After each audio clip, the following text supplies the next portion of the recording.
ভাই ভিডিওটা একটু দেখেন, আপনি হাসতে বাধ্য হবেন, আমি গ্যারান্টি দিলাম। হ্যাঁ, ফাইজলামির তো একটা লিমিট থাকা দরকার। এটা আবার কোন ধরনের ফাইজলামি একটু দেখেন।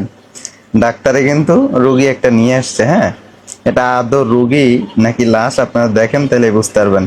ডাক্তারে একদম কাপড় টাপড় জায়গায় সবকিছু দেখা খাতার ভিতরে সিগনেচার করে, হ্যাঁ, চলে যাবে এখান থেকে।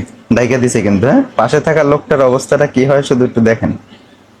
ডাক্তার চলে যাইতেছে, এখন ওই লোকটার খালি চেহারাটা দেখেন, ভয় ওনার কি অবস্থাটা হইতেছে। হ্যাঁ, অলরেডি কিন্তু উনি অলরেডি ভয় পেয়ে গেছে। হ্যাঁ, তো দেখা যাক কি হয়, লাস্ট পর্যন্ত দেখেন, মজা পাবেন। হ্যাঁ, খালি কি হয় লোকটার সাথে ঘটনাটা দেখেন। হ্যাঁ, দেখতেছি কি হয় আমরা অলরেডি কিন্তু পালারা দিয়ে ফেলাইছে রুগীনের লাশ। তার অবস্থা, চেহারাটা দেখেন লোকটার কি অবস্থাটা হয়েছে। লোকটা দেখেন ভয় উঠতে যায়, একদম চেয়ারের পিছনে যাই দাঁড়াইছে। হ্যাঁ, দেখেন লাস্ট পর্যন্ত দেখেন কি হয়, মজা পাবেন।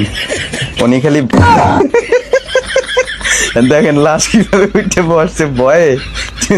ভয়ে দেখেন একবারে যে চুলের নিচে ঢুইকা দরজা দিয়ে বাইরে যাওয়ার চেষ্টা করতেছে। ভাই এটা কোন ধরনের ফাইজলামি? লোকটা তো আরেকটু হইলে স্টক করতে হবে ভাই।